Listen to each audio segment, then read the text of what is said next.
నెలకి 50,000 నుండి 60,000 ఆదాయం రన్ టైలర్ యాప్లో ఆర్డర్ కంప్లీట్ చేసి పేమెంట్ పొందండి.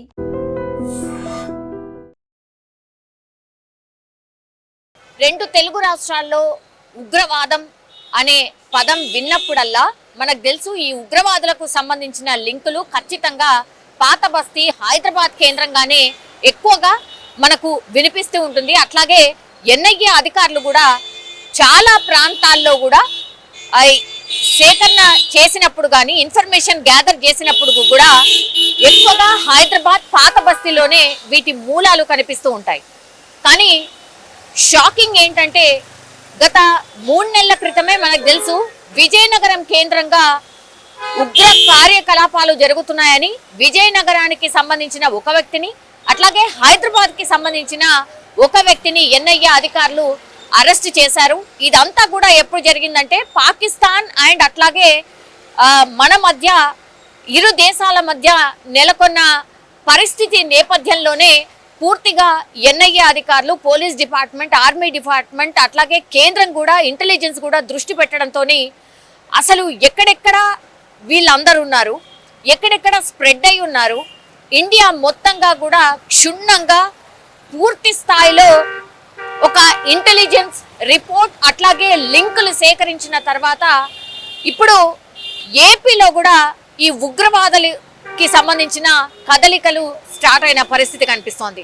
సో 2-3 నెలల క్రితం విజయనగరంలో ఒక వ్యక్తిని అట్లాగే హైదరాబాద్కి సంబంధించిన ఒక వ్యక్తిని అరెస్ట్ చేసిన తర్వాత ఇప్పుడు తాజాగా కడప జిల్లా కేంద్రంగా ఉగ్రవాద కదలికలు కనిపించడంతో ఒక్కసారిగా ఉలిక్కి పడినటువంటి పరిస్థితి. కడప జిల్లా రాయచోటిలో 2 ఉగ్రవాదులు ఆల్రెడీ అంటే కడపలో నివాస ప్రాంతాలు ఏర్పరచుకొని వాళ్ళ ఫ్యామిలీస్ని కూడా ఇక్కడే ఉండి ఒకళ్ళేమో చీరల వ్యాపారం ఇంకొకళ్ళేమో కిరాణా వ్యాపారం నడుపుకుంటూ పూర్తిగా ఉగ్రవాదులతోని చేతులు కలిపి వాళ్లకు పూర్తి స్థాయిలో ఇక్కడ ఉన్నటువంటి ఇన్ఫర్మేషన్ చేరవేయడమే కాకుండా ఇక్కడ పెద్ద స్థాయిలో బ్లాస్టింగ్కి ప్లాన్ చేసినట్టుగా ఇప్పుడు పోలీసుల విచారణలో బయటపడ్డటువంటి సిచ్యువేషన్. ఒక్కసారిగా ఈ వార్త బయటకు వచ్చిన తర్వాత మాత్రం ఉలిక్క పడినటువంటి పరిస్థితి.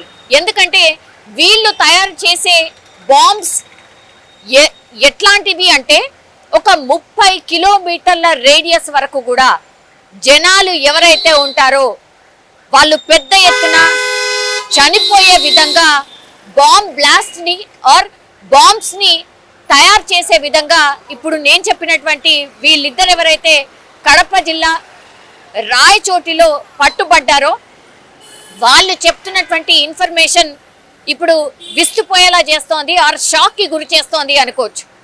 కడప జిల్లా రాయచోటిలో ఎప్పుడు కూడా అసలు ఉగ్రవాదుల కదలికలు కానీ ఉగ్రవాదంకి సంబంధించిన పదం కానీ ఎప్పుడు విన్నది లేదు. కానీ ఫర్ ద ఫస్ట్ టైం ఇప్పుడు రాయచోటిలో పూర్తి స్థాయిలో ఒక 2 ఉగ్రవాదుల్ని పట్టుకోవడమే కాకుండా వాళ్ళ ఫ్యామిలీ మెంబర్స్ని కూడా ఇప్పుడు అదుపులోకి తీసుకున్నారు, విచారణ చేస్తున్నారు. ఎందుకంటే వీళ్ళ దగ్గర దొరికినటువంటి ఈ బాంబు తయారీకి సంబంధించిన సామాగ్రిని ఎట్లా సేకరించిండ్రు, వీళ్ళ దగ్గరికి పైసలు ఎట్లా చేరినాయి, ఆర్థిక లావాదేవీలేంటి, వీళ్ళు ఏ ఉగ్రవాద సంస్థతోని లింకప్ అయి ఉన్నారు, వాళ్ళు ఎన్నేళ్ల నుంచి ప్లాన్ చేస్తున్నారు అన్నప్పుడు వీళ్ళు ఇక్కడ వాళ్ళు కాదు, అంటే కడపకు సంబంధించిన వాళ్ళు కాదు, వీళ్ళు తమిళ్ మాట్లాడుతున్నారు, తమిళనాడుకు కేరళకు సంబంధించిన వాసులు అని కొంత ఇన్ఫర్మేషన్ అయితే అందుతుంది. అథెంటిక్ గా పూర్తిగా వీళ్ళు అక్కడి నుంచేనా ఏంటి అనేది కూడా మరికొన్ని రోజుల్లో తెలిసే అవకాశం అయితే ఉంటుంది. కానీ ఇంట్లో మాత్రం వాళ్ళు తమిళ్ మాట్లాడుతున్నటువంటి పరిస్థితి అయితే కనిపిస్తోంది. అండ్ ఇంకోటి వాళ్ళ పేరు వచ్చేసి అబూబకర్ సిద్దికి అలియాస్ అమానుల్లా, ఈయన కిరాణం నడుపుతున్నాడు.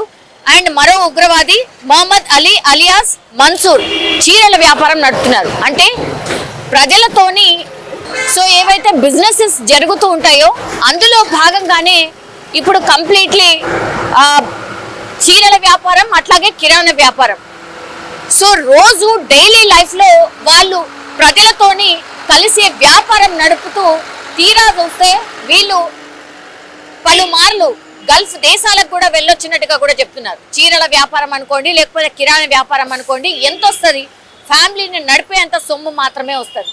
1995లో తమిళనాడులో బ్లాస్ట్ జరిగిన తర్వాత వీళ్ళది కూడా అందులో భాగస్వామ్యం ఉంది అనేటువంటిది పోలీసుల ఎంక్వైరీలో తేలినట్టు చెప్తున్నారు.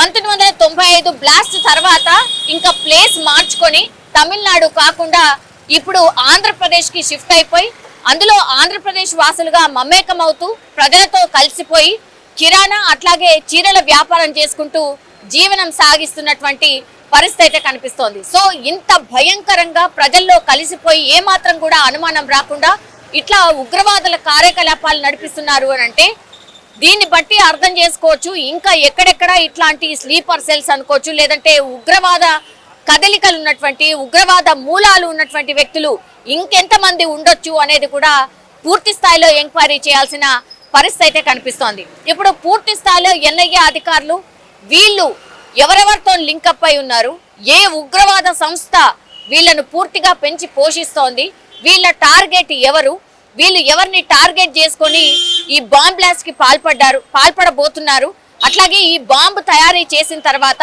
వీటిని ఎక్కడెక్కడికి పంపించి ఎక్కడెక్కడ బ్లాస్టింగ్ కి ప్లాన్ చేశారు, ఇట్లాంటి అన్ని ఇన్ఫర్మేషన్ కూడా లాగే ప్రయత్నం కూడా జరుగుతోంది.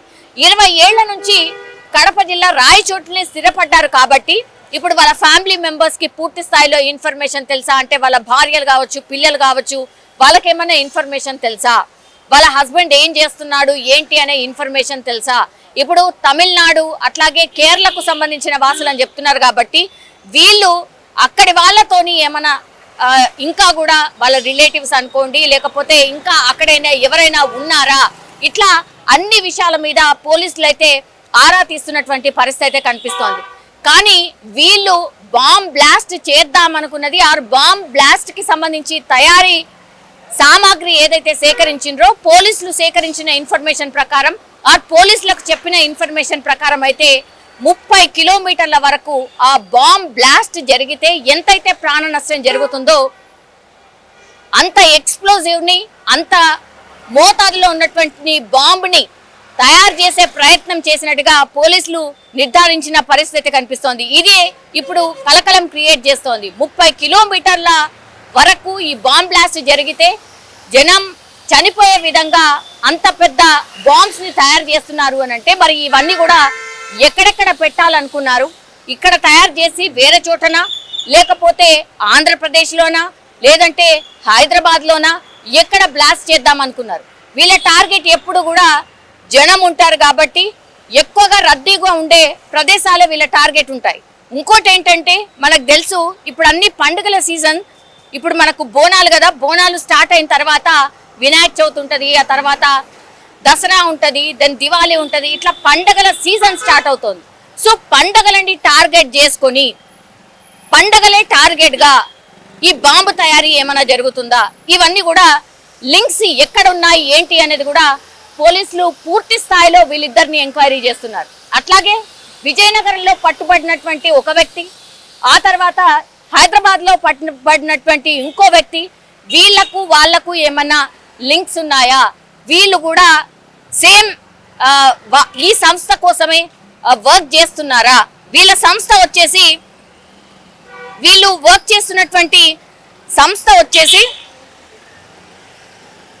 అల్ ఉమా ఉగ్రవాద సంస్థ అనేటువంటిది పోలీసులు అయితే ఒక అనుమానం అయితే వ్యక్తం చేస్తున్నారు. వాళ్ళకే వీళ్ళతో లింకులు ఉన్నట్టుగా పోలీసులు అయితే నిర్ధారణ చేసినటువంటి పరిస్థితి అయితే కనిపిస్తోంది. మరి ఏం జరిగింది, అట్లాగే వీళ్ళు ఇక్కడ స్థిరపడి 20 ఏళ్ల తర్వాత ఇప్పుడు బాంబ్ బ్లాస్ట్ కి ఎందుకు ప్లాన్ చేశారు, ఇవన్నీ విషయాల మీద అయితే పూర్తి స్థాయిలో విచారణ అయితే జరగబోతోంది.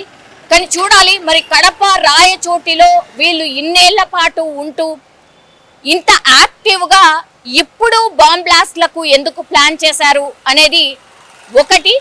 ఆ తర్వాత గతంలో కూడా బాంబ్ బ్లాస్ట్లు జరిగిన దానికి వీళ్ళిద్దరు పర్సన్స్ ఎవరైతే పట్టుబడ్డారో వాళ్ళకి ఏమైనా లింకులు ఉన్నాయా, ఇట్లా అన్ని విషయాల మీద పోలీసులు అయితే ఆరా తీస్తున్న పరిస్థితి అయితే కనిపిస్తోంది.